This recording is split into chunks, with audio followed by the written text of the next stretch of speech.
નમસ્કાર દર્શક મિત્રો, થાળા એક્સપ્રેસમાં તમારું સ્વાગત છે। જોઈએ હવે મહત્વના સમાચાર।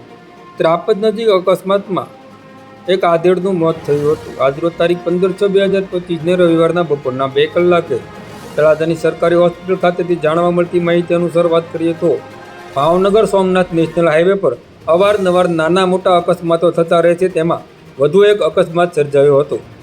આજરોજ તારીખ 15/6/2025ના રવિવારના બપોરના 2 કલાકે ત્રાપજ નજીક 5 પીપળા પાસે 2 વ્હીલ અને 4 વ્હીલનો અકસ્માત સર્જાયો હતો। આ અકસ્માતમાં વીરાભાઈ ધનજીભાઈ જાડેલાને ગંભીર ઇજાઓ થતાં તેમને તાત્કાલિક સારવાર અર્થે તળાજાની સરકારી હોસ્પિટલ ખાતે ખસેડવામાં આવ્યા હતા, જ્યાં ફરજ પરના ડોક્ટરે તેમને મૃત જાહેર કરેલ છે। બનાવને લઈને સેવાભાવી લોકો હોસ્પિટલ ખાતે દોડી આવ્યા હતા।